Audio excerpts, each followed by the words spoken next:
네, 성도 여러분, 설교는 보통 귀로 듣죠. 하지만 눈으로 보는 설교가 있다는 것 혹시 들어보셨습니까? 그 설교는 다름 아닌 성찬입니다. 종교개혁자 칼빈은 성찬을 눈으로 보는 설교라고 정의했습니다. 우리의 죄를 대속하기 위해 십자가를 지신 주님의 은혜를 주님의 몸을 상징하는 떡과 주님의 피를 상징하는 포도주를 먹고 마시면서 우리 눈으로 직접 볼 수 있기 때문에 그렇게 정의한 것입니다. 네, 초대교회 성도들이 이 점을 너무나도 잘 알고 있었거든요. 그래서 매주일마다, 아니 주중에 기도회 같은 모임이 있을 때마다 성찬식을 행했다고 합니다. 하지만 오늘날은 어떻습니까? 주일마다 성찬을 행하는 교회 거의 없습니다. 캐톨릭에선 미사를 드릴 때마다 사실 받긴 해요. 이 성찬을 드립니다. 네. 그것이 너무 어뷰즈 돼가지고 이 성찬의 의미가 탈색이 되어버렸어요. 그래서 개신교에 와선 그 횟수를 줄인 겁니다. 1년에 한 2차례, 많아야 한 4-5차례 그렇게 줄임으로 그 중요성을 부각시키려고 했던 겁니다. 하지만 캐톨릭이나 개신교나 성찬에 대한 인식이 제대로 되어 있지 않다는 생각을 해봅니다. 네, 성찬은 우리 눈으로 볼 수 있는 은혜의 통로입니다. 예배의 중요한 한 부분이에요. 이 점을 우리 모두 잊지 말아야 합니다. 그래서 우리 교회에선 가능한 한 성찬을 어떻게든 좀 많이 드려보려고 하는데 그때마다 이것도 하나의 보는 설교다라는 생각으로 하나님의 말씀이 임하는 시간이다라고 생각하면서 이 성찬을 받으셨으면 좋겠습니다. 오늘 본문 말씀인 출애굽기 12장 1절로 13절은 유월절에 관한 말씀이죠. 유월절. 하나님의 백성에게는 복된 날입니다. 하지만 하나님을 대적한 바로 왕과 애굽 사람들에겐 심판과 저주의 날이었습니다. 네, 복음 역시 마찬가지지 않을까라는 생각을 해봅니다. 복음은 1차적으로는 기쁜 소식이죠. 복된 소식입니다. 예수님의 보혈로 구원받는다는 것, 얼마나 복된 소식이고 기쁜 소식입니까? 자격이 없어도 괜찮습니다. 죄와 허물이 있어도 상관없어요. 주님께서 나를 위해 십자가에 못 박혀 돌아가셨다는 것을 믿기만 하면 빈부귀천 가리지 않고 구원의 선물인 영생을 받고 하나님의 자녀가 됩니다. 하지만 이 기쁜 소식을 받아들이지 않는다면 어떻게 될까요? 복음을 받아들이지 않아도 여전히 기쁜 소식으로 남아 있겠습니까? 아니라는 겁니다.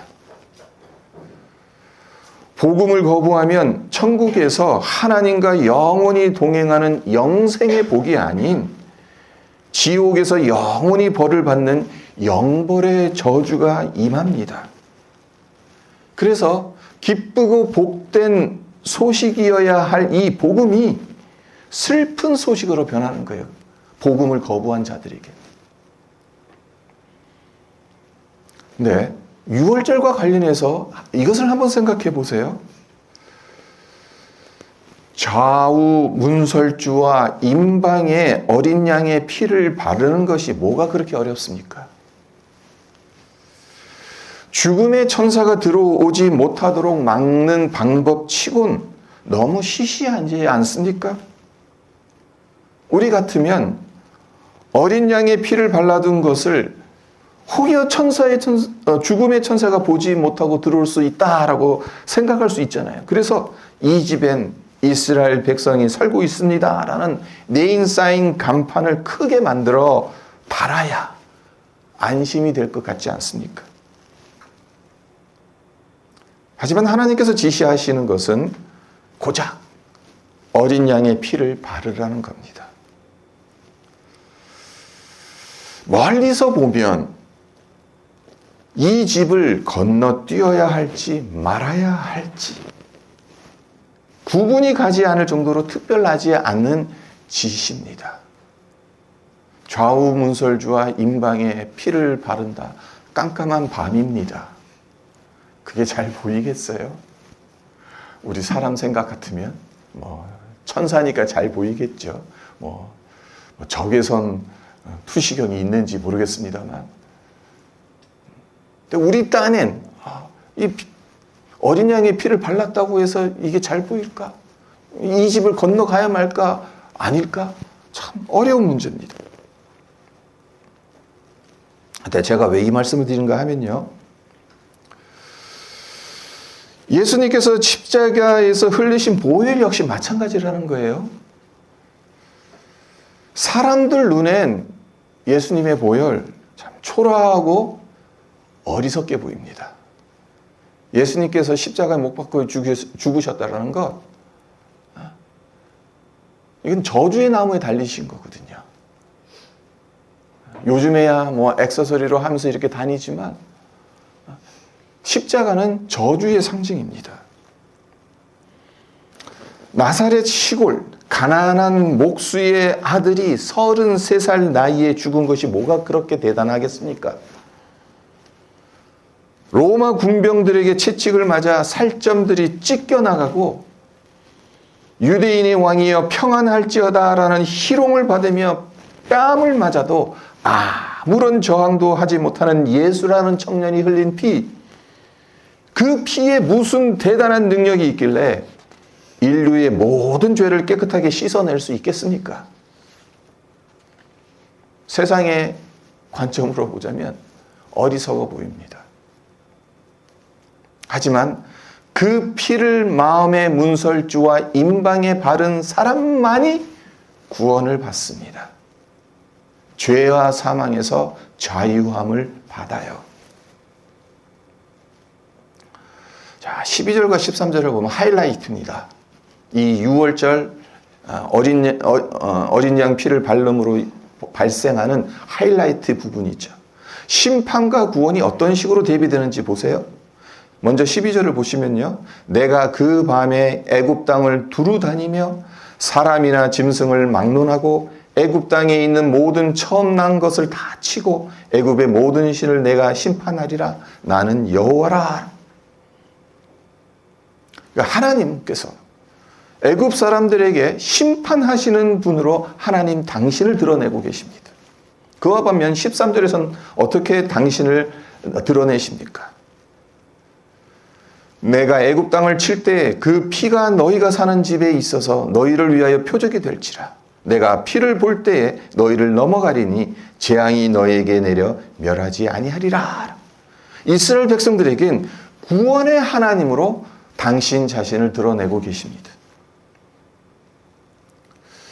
그런데 여기서 애굽 사람들에게 임한 심판과 이스라엘 백성들에게 임한 구원을 대비하는 데 있어 출애굽기 기자가 사용한 표현이 참 재밌습니다. 자, 12절에선 내가 그 밤에 애굽 땅에 두루 다닌다라고 기술하고 있죠. 그러니까 두루 다닌다. 이것을 영어 성경으로 보면 pass through라고 번역을 해놨어요. 이어 보면 13절은 내가 피를 볼 때에 너희를 넘어가리라 라고 있어요. 넘어가겠다. 이걸 영어 성경에서는 pass over라고 되어 있어요. 둘 다 패스합니다. 패스라는 단어를 쓰는데 심판에 사용되는 것은 pass through가 되는 거예요. 하지만 구원의 장소에서는 이것이 pass over가 됩니다. 얼마나 기가 막힌 대비입니까? 하나님께서 패스 트루 한 곳엔 죽음이 임합니다. 다 쓸고 지나가니까 그곳엔 어느 누구도 죽음의 심판을 피할 수 없는 거죠. 태양신의 아들이라고 떠받드는 바로 왕의 장자도 하나님께서 패스트루 하시니까 그 심장이 멈춥니다. 호흡이 끊어졌습니다. 그러나 하나님의 백성들에겐 하나님께서 패스트루 하시지 않고 패스오버 하셨어요. 건너뛰셨어요. 하나님께서 패스트루 하면 살아남을 자가 아무도 없으니까 어린 양의 피가 발린 집은 패스오버 하셨던 거죠. 성도 여러분, 우리 역시 하나님께서 만약 패스트루 하시잖아요? 다 죽습니다. 살아남을 사람 아무도 없습니다. 우리 가운데 패스트루 하셔서 심판을 내리셔도 할 말이 없는 존재들입니다. 하지만 그런 우리의 심령에 어린 양 예수님의 보혈을 발라주셨고 죄와 사망을 패스오버 하셨다는 거죠. 그러니까 우리에겐 이보다 더 크고 놀라운 은혜가 어디 있겠습니까? 우리 역시 애굽 사람들처럼 하나님의 이 패스루를 당해야 되는 자들이었는데 오히려 패스루 하지 않고 패스오버 했다는 거예요. 얼마나 큰 은혜인지 모릅니다. 이것으로 끝나지 않습니다. 어린 양을 잡는 과정을 들여다보면 그 안에 얼마나 큰 하나님의 사랑과 은혜가 담겨 있는지를 발견할 수 있습니다. 자, 3절을 보세요. 3절을 보시면 너희는 이스라엘 온 회중에게 말하여 이르라. 이달 열흘에 너희 각자가 어린 양을 취할지니 각 가족대로 그 식구를 위하여 어린 양을 취하되.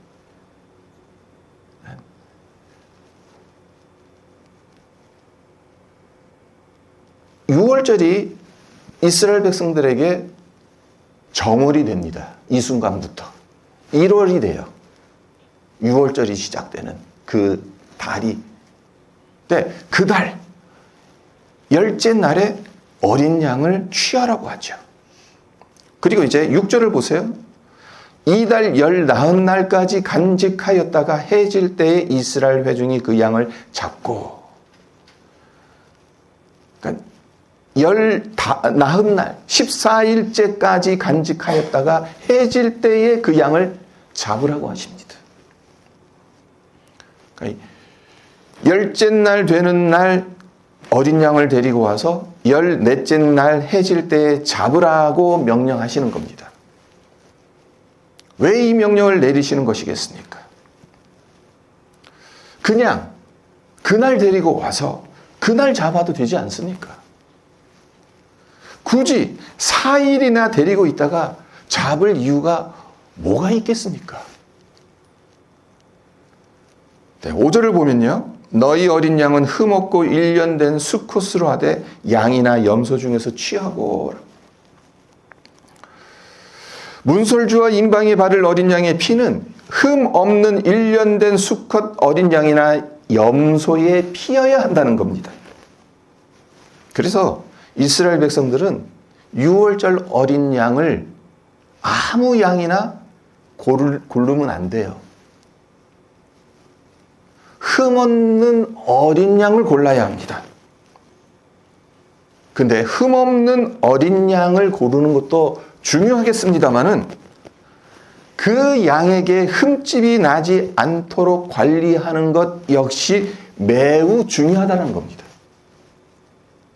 집에 데리고 왔을 때 아무 흠이 없었어도 관리 소홀로 몸에 조그마한 상처라도 나면 그 양을 잡아 피를 문설주와 임방에 바를 수 없는 겁니다. 흠이 있는 양이나 염소는 효력이 없어요. 그래서 어린 양을 집으로 데리고 온 후에는 집 밖으로 내보내지 않습니다. 집안에서 금지옥역 지극정성으로 이 양을 돌봅니다. 먹이도 좋은 먹이를 주고 잠도 함께 잡니다. 그렇게 사일을 양과 함께 보낸다면 어떤 마음이 들겠습니까? 1년 된 어린 양, 그냥 보고만 있어도 귀엽고 사랑스러울 텐데 얼마나 정이 들겠습니까? 어느 시골 교회의 목사님 사모님의 간증입니다. 집에서 키우던 개가 대여섯 마리의 새끼를 낳았다고 해요. 작은 집에서 새끼들까지 키운다는 것이 너무 버겁고 힘들기 때문에 새끼들이 젖을 떼고 나면 분양하기로 주변의 지인들에게 약속을 하셨대요. 그리고 어린 강아지들을 돌보는 일, 어린 딸에게 맡겼습니다. 40일 정도 지나고 어린 어미개가 젖을 빨려고 달려드는 새끼 강아지들을 밀쳐내는 거예요. 그러니까 젖을 뗄 시기가 된 거죠. 그래서 사모님은 강아지들을 분양받을 사람들에게 갖다 주라고 어린 딸에게 말합니다. 어린 딸은 엄마의 지시대로 강아지 한 마리씩을 품에 품고 지인들의 집에 갑니다. 그렇게 한 마리씩 다른 집에 보내는 어린 딸은 강아지가 도살장에 끌려가는 것도 아닌데도 매우 슬프게 울더랍니다. 40일 동안 키우면서 정이 들 대로 든 강아지와 생이별하는 게 너무 고통스러웠던 거겠죠. 어린 딸의 이런 모습을 보면서 사모님은 깨달았다고 합니다. 강아지를 도살장이 아닌 사랑으로 돌봐줄 좋은 곳으로 보내는데도 정들었던 강아지와 헤어지는 것이 이토록 가슴 아픈데 이스라엘 백성들이 4일 동안 애지중지 돌보던 어린 양을 잡아 죽이는 것 얼마나 힘들었을까.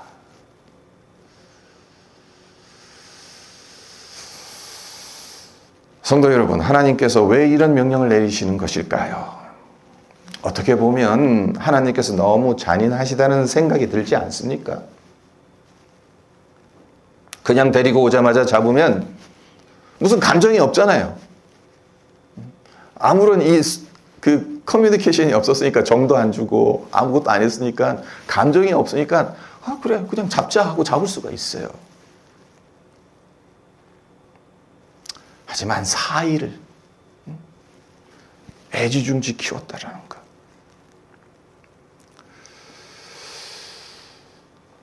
왜 가슴을 도려내는 아픔을 경험하게끔 4일 동안 정을 붙인 후에 어린 양을 죽이라고 하셨을까? 하나님께서 이렇게 하신 이유를 한번 깊이 묵상해 보십시오. 하나님은 어린 양의 피가 값싼 것이 아니라는 사실을 가르쳐 주시려고 이렇게 하신 겁니다. 죽음의 재앙이 건너뛰기 위해선 나 대신 어느 누군가가 피를 흘려야 한다는 사실, 그것도 정을 붙여서 쉽게 죽일 수 없는 어린 양의 생명이 희생돼야만 한다는 것을 깨달으라고 이런 명령을 내리신 겁니다. 원래는 어린 양이 죽어야 하는 그 자리에 원래는 누가 죽어야 되는 겁니까? 누가 피 흘려야 되는 겁니까? 이 10번째 재앙에 따르자면 그 집의 첫 번째 아들입니다. 그러니까 하나님께서 4일 동안 어린 양을 이렇게 애지중지하고 한 것은 네 아들이나 마찬가지다는 거예요. 네 아들이 원래 이렇게 죽어야 되는, 피를 흘려야 된다는 거예요. 어린 양에게 전가시키는 겁니다.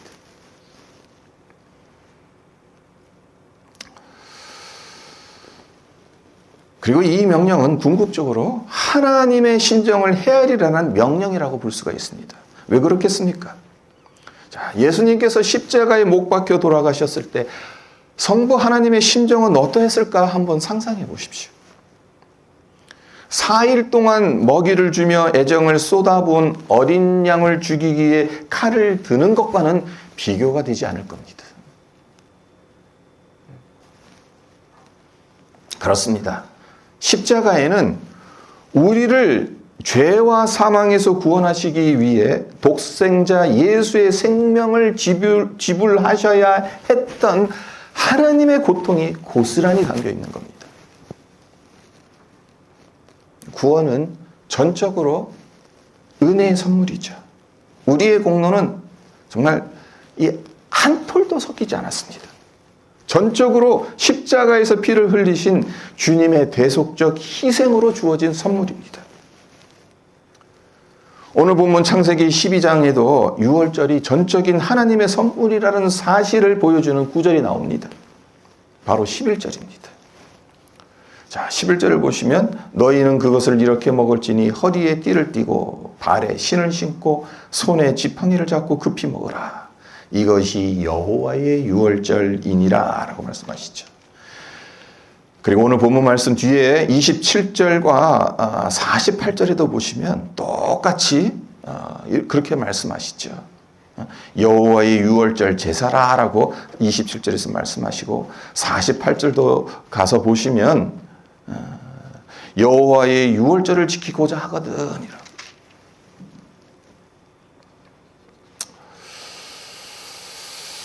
왜 여호와의 유월절이다라고 말씀하시는 것이겠습니까?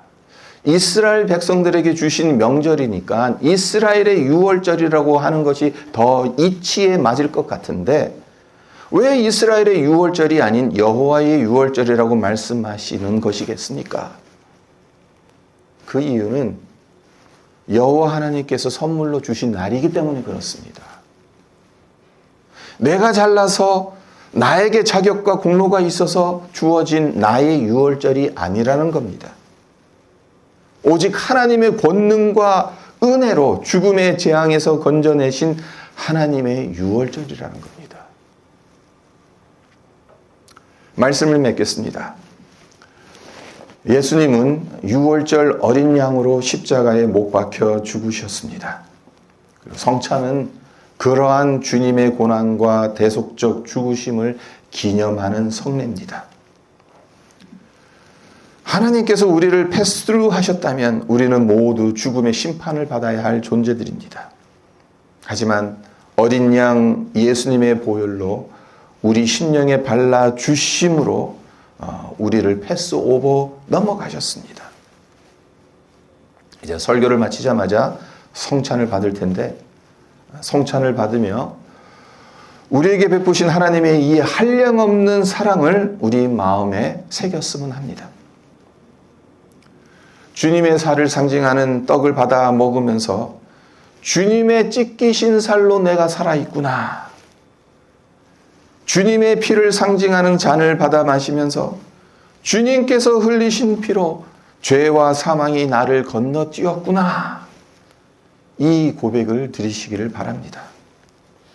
그리고 또한 생명의 떡, 생명의 잔을 받았으니 이제는 나를 부르신 하나님의 뜻과 맡겨주신 사명을 주님 다시 오실 때까지 믿음으로 감당하겠다는 결단을 드리시기를 주님의 이름으로 축원드립니다.